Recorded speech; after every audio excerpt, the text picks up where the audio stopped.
Selamat siang, kembali jumpa dengan Forum Sawo, para pemelotot mantap Semalawaru. Dalam rangka Hari Valentine, kita akan adakan acara jagongan. Terlebih dahulu, generasi tua seperti saya tidak paham apa itu Valentine. Karenanya saya akan bertanya pada semua teman-teman yang hadir siang ini. Terlebih dahulu kepada Tias. Tias, bagaimana Valentine menurut dirimu, Ndo? Ayo. Waalaikumsalam.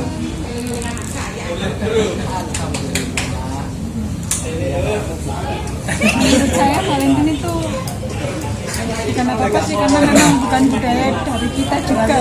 Jadi kalau diambil dari pendapat saya ya, Valentine itu nggak ada artinya apa-apa. Udah itu. Jadi Khadijah Muhammad. Valentine nggak ada apa-apanya, berarti nggak pernah merasakan jatuh cinta dong. Tanggapi Wan. Ya memang nggak pernah merasakan jatuh cinta, makanya Valentine nggak ada artinya buat saya. Jadinya biasa aja, walaupun hari apapun biasa aja. Baik, kalau Mbak Tias nggak pernah jatuh cinta, nanti mungkin teman-teman bisa mencintai Tias. Sekarang kita coba pendapatnya Novi. Gimana Novi? Ayo. 4. Nggak ada hari Valentine. Saya semua hari itu sama. Terus kenapa ya? Nggak ada ya. Hampir senada pendapat Tias sama Mbak Novi, tidak ada hari Valentine. Nah, biar ada isinya, saya ingin ke Pak Lukman dulu aja deh. Atau sebelum ke Pak Lukman, barangkali saya ingin pendapatnya anak IO Tutus.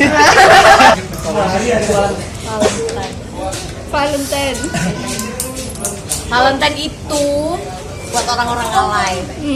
Ya kan? Ya wes. Gak penting Valentine itu. Yang penting itu setiap harinya. Kenyamanan. Ada apa? Ada. Kalau gitu, Valentine makin kesini makin tergerus ini. Ketika medsos mulai marak, seharusnya Valentine lebih marak lagi, tapi nampaknya untuk mahasiswa Untak, Valentine dirasa bukan merupakan kebutuhan penting bagi remaja, meskipun mereka jatuh cinta. Kata Tutus tadi, yang penting adalah setiap harinya. Untuk itu saya ingin pendapat dari Didot. Ya, kalau menurut saya sendiri Valentine apa ya Pak? Kebiasaan kalau dulu ya, menurut saya emang dulu saya melihat teman-teman saya, bahkan saya sendiri juga melakoni hal tersebut. Entah kenapa tiap tanggal 14 Februari saya dan teman-teman itu secara refleks ngasih coklat ke seorang yang kita suka. Padahal budaya seperti ini nggak ada sih dalam ajaran. Bahkan orang tua saya juga nggak pernah ngajarin seperti ini. Cuma entah kenapa budaya ini bisa masuk ke Indonesia, bahkan ke kalangan remaja. Menurut saya itu Valentine. Didot refleks Valentine. Saya ingin pendapat langsung ke dua narasumber, Ferry sama Aga. Silakan. Wis. Lumayan Cak. Tadi Pak Didin kan bilang tentang bahwasanya untuk mahasiswa Untak sendiri itu hari Valentine sudah terkikis. Tapi saya menemui apa itu? Banyak teman-teman dari Untak khususnya itu sering mengupload ataupun Amin berapa sebelum Valentine itu sudah heboh mengenai tentang hari Valentine itu. Jadi untuk terkikisnya hari Valentine di Untak menurut saya belum terjadi Pak. Itu masih banyak saya temui di medsos, di sekitar sini juga ada. Mungkin itu. Nggak ada langsung. Kalau menurut saya hari Valentine itu sebenarnya nggak penting sih, karena di ajaran agama saya juga Valentine ini sebenarnya tidak diperbolehkan. Itu aja sih.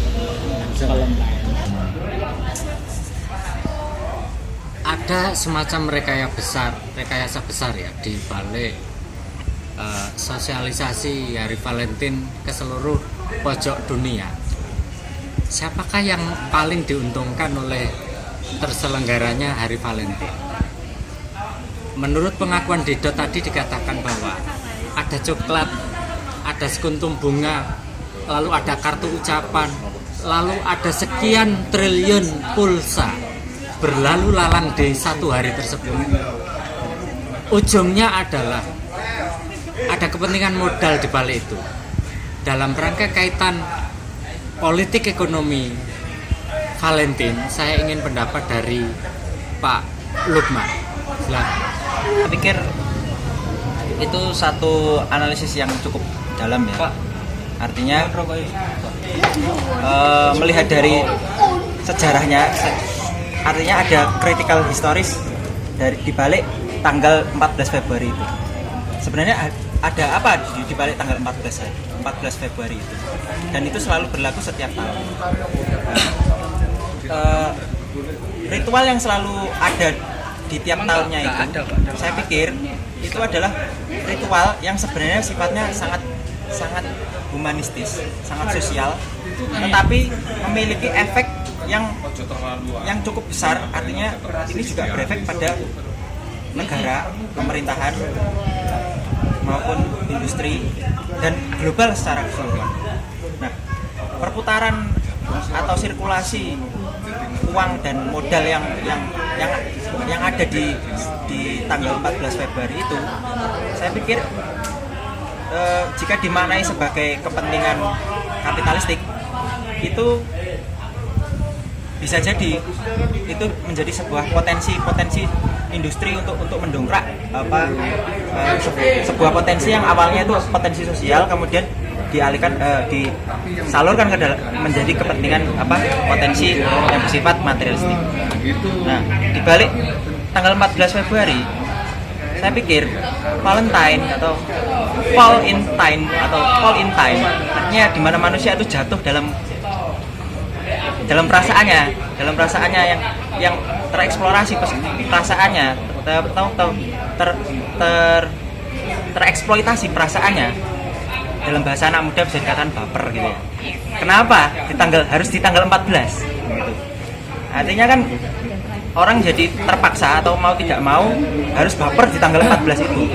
Jika orang tidak mendapatkan coklat atau tidak mendapatkan perhatian dari orang lain, maka dia dianggap sebagai bagian daripada manusia-manusia dan atau manusia-manusia zaman sekarang.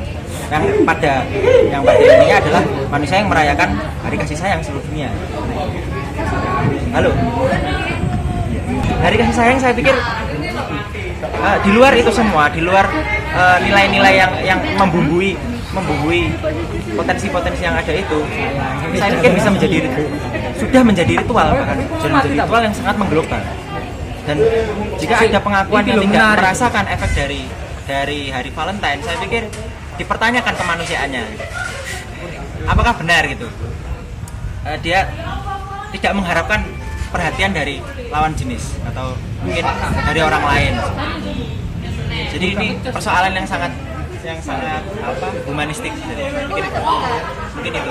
Jadi kalau kepentingan pemodal, saya pikir monggo Pak Didin. Oke, yuk.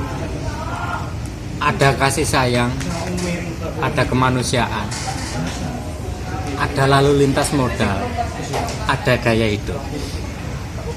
Bicara tentang gaya hidup, perasaan, kasih sayang, rasa.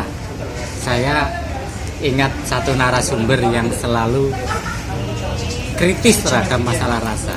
Sebelum mengurai tentang bagaimana kepentingan modal dalam kaitannya dengan budaya pop, saya ingin kepada Tretan Kacang Solikin dulu mengenai rasa. Silakan. Oke, bicara tentang rasa dalam konteks Valentine Days. Secara pribadi saya tidak pernah merasakan tentang Valentine Days. Karena saya pernah kalau memang kita sayang ya sayang saja. Dan sayang itu tidak harus harus hari Valentine Day. Nah kan kita setiap kali kita bertemu ataupun setiap waktu rasa sayang itu ada. Jadi nggak perlu harus hari Valentine Day untuk menyatakan itu. Hari-hari yang lain pun sama aja tuh. Dan saya pernah baca itu hari Valentine itu adalah budaya Barat. Kalau nggak salah itu lahirnya di Irlandia sekitar abad ke-19. Jadi budaya Barat yang dibawa ke Indonesia akhirnya jadi kebiasaan para kaum muda-mudi melaksanakan Valentine Day. Itu kira-kira. Pak Didit. Jika disadari bahwa kasih sayang kemanusiaan itu tak kenal waktu, dari detik ke detik haruslah selalu ada rasa tersebut. Maka hari ini diketahui atau tertangkap basah bahwa nyata-nyata hari Valentine termasuk the big hidden agenda. Jadi ada agenda tersembunyi yang sifatnya global. Pertanyaannya, peringatan atas kematian Santo Valentino ini, kenapa tokoh itu yang dipilih untuk menjadi hari Valentine? Sementara ada Yesus Kristus yang mengajarkan tentang kasih sayang. Ada Muhammad yang membawa rahmatan lil alamin, ar-Rahman ar-Rahim. Tetapi mengapa nilai-nilai yang dibawa dua pengusung tadi, Yesus Kristus dan Muhammad Shallallahu Alaihi Wasallam, tidak menjadikan sebagai ikon rujukan, tetapi justru mengarah pada rujukan Santo Valentino? Kita harus tahu bahwa ekspor nilai-nilai, transformasi tradisi maupun kebudayaan dari barat ke seluruh pelosok desa di dunia hari ini telah membawa pengaruh pada cara berpikir, cara pandang, persepsi, tindakan, dan perilaku yang khususnya yang menjadi sasaran adalah generasi muda. Generasi yang pada saat secara psikologi labil di situ menemukan alamat mengubah identitas generasi muda. Terkait dengan identitas generasi muda, budaya pop bisa tidak bisa merupakan sebuah keniscayaan karena terpaan informasi yang seperti banjir bandang. Budaya pop ini harus juga dikelupas hari ini, harus diketahui asal muasal dan ujungnya akan ada di mana. Karena itu, gaya hidup Valentine, identitas remaja, dan budaya pop rasanya akan lebih menarik jika dikaji oleh Pak Lukman. Silakan. Baik, saya rasa sebelumnya terima kasih teman-teman. Saya dimintai pendapat. Saya rasa ini ya, karena saya bukan sosiolog murni, artinya saya agak kesulitan dalam meninjau ulang apakah ini benar-benar fenomena yang sebenarnya fenomena yang urgent gitu. Artinya Valentine ini sebenarnya layak dikaji secara kritis, tapi tidak menampik bahwasanya ada sisi-sisi yang menarik. Dari uraian yang ada tadi, yang gamblang, yang terurai, yang gemelar tadi itu mengandung, saya pikir tidak hanya 3 pertanyaan, tapi sangat banyak sekali pertanyaan yang ada di dalam. Jika saya harus menjawab semuanya, saya pikir itu sangat tidak mungkin. Tetapi karena Valentine ini adalah sesuatu yang sebenarnya bukan berasal dari kesadaran. Artinya, kalau boleh saya pinjam bahasanya Freud, sebenarnya Valentine ini yang diserang adalah ketidaksadarannya. Artinya yang diserang adalah perasaannya, yang diserang adalah sesuatu yang sangat monumental, yang momentumnya dipilih di hari tertentu yang terbatas oleh waktu, kemudian intensitasnya dimanfaatkan untuk berbagai macam nilai. Nah, mengapa waktu itu begitu menjadi penanda bagi kehidupan manusia. Kalau boleh saya mendefinisikan waktu itu tidak hanya sesuatu yang ada dalam jam dinding atau sesuatu yang menunjuk pada satu satuan entitas yang saklek hanya ditunjukkan oleh jam waktu Indonesia Barat, waktu Indonesia Timur, Greenwich Mean Time seperti itu. Saya pikir waktu itu sangat relatif. Artinya perasaan pun yang terkurung oleh waktu itu sangat relatif. Saya jadi teringat bagaimana orang mendefinisikan waktu orang turun gunung dari satu tempat untuk turun ke pasar, yang bertempat tinggal di gunung turun ke pasar itu hanya diukur oleh sebatang rokok. Artinya waktu yang dibutuhkan untuk mencapai satu tempat ke tempat yang lain itu tidak bisa diukur oleh satuan waktu, tapi justru diukur oleh waktu yang berkaitan dengan perasaan. Artinya sesuatu yang berkaitan dengan rokok itu tadi, benda material, ruang. Artinya relativitas waktu di situ, di mana itu mendefinisikan sebuah perasaan manusia. Nah, inilah yang menjadi potensi-potensi yang sebenarnya mungkin harus kita lihat kembali. Valentine dalam hal ini saya pikir sesuatu yang sangat bersifat jauh daripada rasionalitas manusia. Karena apabila itu ditinjau dari sisi sejarahnya bahwa kematian dari Saint Valentino itu dianggap sebagai simbol kasih sayang seluruh umat manusia, saya pikir simbol kasih sayang umat manusia sangat luas, sangat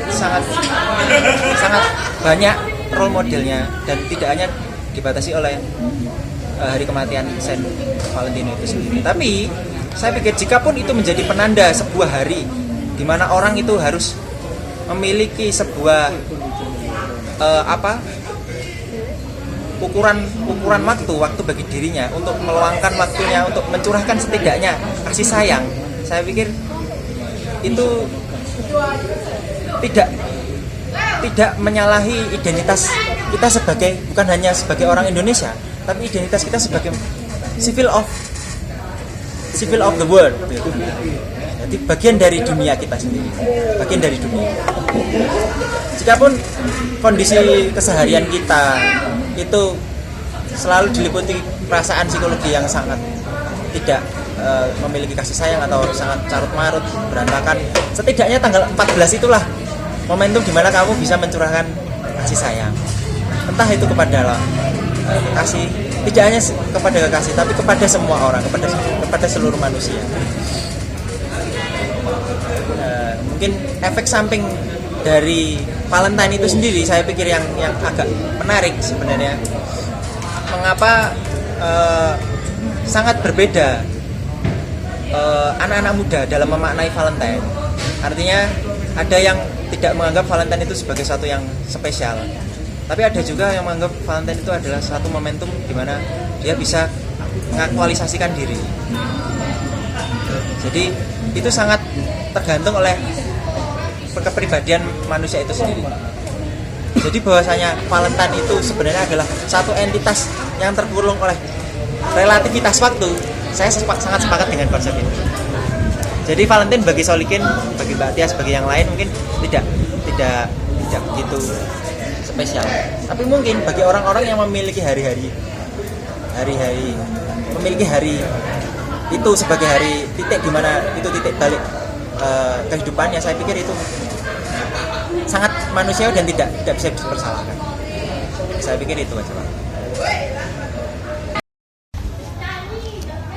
Entah itu kebiasaan nih kaum Konghucu atau apa sih, cara nggak langsung merubah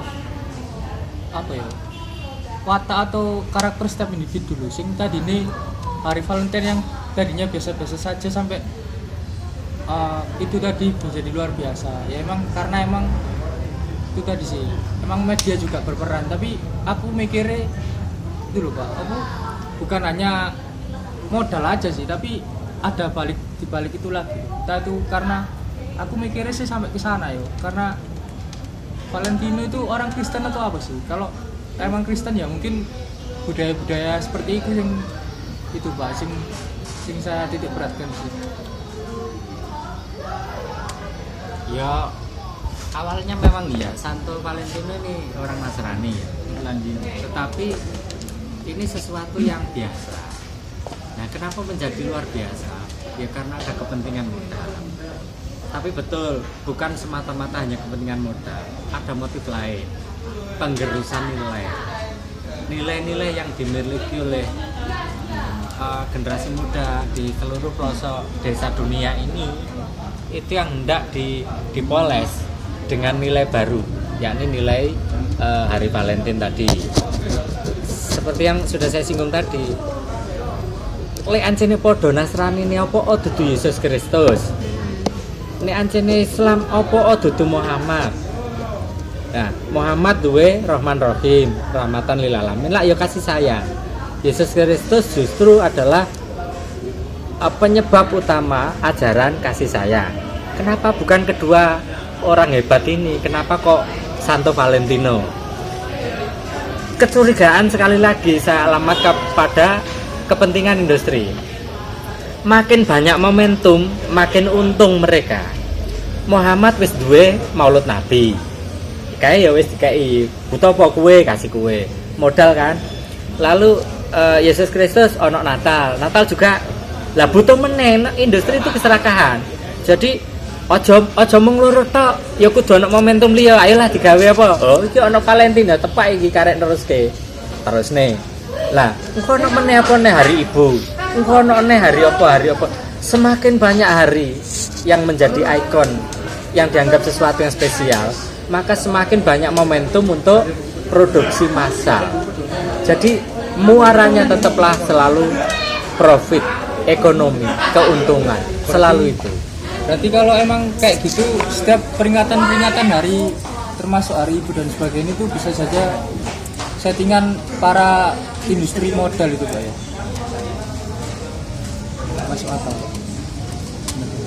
Ya memang itu desain besar.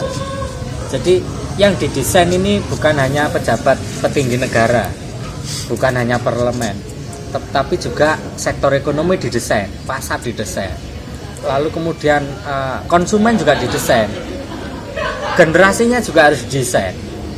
Jadi perilaku Anda hari ini sebenarnya sudah disetting kira-kira 20 tahun yang lalu. 20 tahun kepungkur iki wis didesain pemuda Indonesia kudu modeling ini, gayane ngene, nek perlu potongan rambutnya ngene wis didesain 20 tahun yang lalu. Bahwa Indonesia kelak akan dibuat warna apa iku wis ana kabeh cetakane. Cuman mergo petinggi-petinggi negara kene rada jadi ya kuwi mau. Ora paham, ora sampai rono-rono mikire pokoknya ya berkuasa buat regulasi, padahal regulasi inilah yang bisa menjadi operator jalannya desain tadi. Nah, kira-kira semono. Cukuplah ya. Iki kayak tengahan. Ya. Jadi semakin gamblang berbagai aspek tinjauan telah diberikan mengenai Hari Valentine ini. Tetapi pertanyaan saya tadi yang belum terungkap adalah kalau memang ini mengambil dari teorinya Sigmund Freud, saya menjadi ingat bahwa manusia itu memiliki 3 hal: id, ego, lalu superego. Yang diserang oleh corong-corong kapitalisme dengan mengusung pesan Hari Valentine adalah id-nya itu. Jadi menurut Pak Lukman ada emosi yang letaknya di bawah kesadaran ini yang diserang. Kalau menurut Jung adalah kesadaran kolektif. Bagaimana kesadaran ini agar menjadi kolektif? Maka dibutuhkanlah corong-corong media massa. Ada koran, ada stiker, ada kartu nama, ada buletin, radio, film, televisi, dan sebagainya. Semua mengabarkan tentang gegap gempitanya Valentine. Kalau informasi atau pesan-pesan semacam itu diterima oleh generasi muda seluruh planet bumi, maka bisa dibayangkan bagaimana kekuatan media massa membentuk pribadi-pribadi setiap individu generasi muda. Pada saat labil, kepribadiannya dibentuk, karakternya diformat sedemikian rupa melalui corong-corong media massa, lalu ikon atau momentum Hari Valentine yang tadinya adalah hal yang biasa menjadi spesial, menjadi luar biasa. Kalau kepahaman semacam ini yang dimiliki oleh tiap individu generasi muda, maka tugas pengusung budaya pop, yakni industri, adalah menyuplai atau memberikan bahan-bahannya. Tadi sudah disinggung, ada kartu nama, ada pulsa, ada kue, ada coklat dan sebagainya. Sehingga sirkulasi modal di momentum hari itu sungguh-sungguh besar sekali. Nah, budaya pop yang sejatinya adalah kebudayaan milik masyarakat yang tidak terpelajar, kebudayaan yang dimiliki oleh orang-orang miskin, hari ini menemukan momentumnya, diangkat sedemikian rupa sehingga seolah-olah budaya pop yang tadinya rendahan menjadi budaya yang bagus, budaya yang hebat bagi generasi muda. Kebudayaan pop meniscayakan adanya dukungan populer masyarakat luas. Masyarakat luas merupakan sasaran yang paling kondusif bagi masifnya produksi. Jadi ada massification production dan ada penyeragaman selera. Penyeragaman selera inilah yang dibidik oleh corong-corong dari industri-industri tadi, supaya anak-anak generasi muda id-nya atau alam bawah sadarnya direbut. Ketika hatinya sudah terebut, maka sejak itu pula terbentuk nilai baru bahwa Valentine adalah sebuah kewajiban, dianggap sebagai sesuatu yang sakral.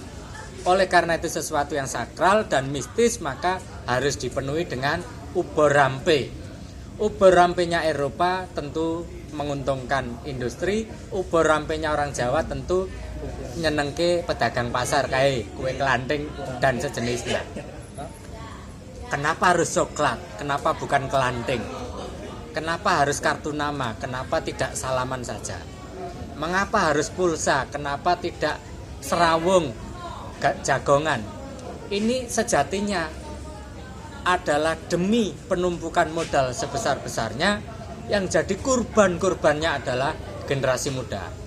Saya pikir itu saja pertemuan wacana siang Madhab Semolowaru yang didukung oleh Forum Sawo dan Hima Negara pada siang kali ini.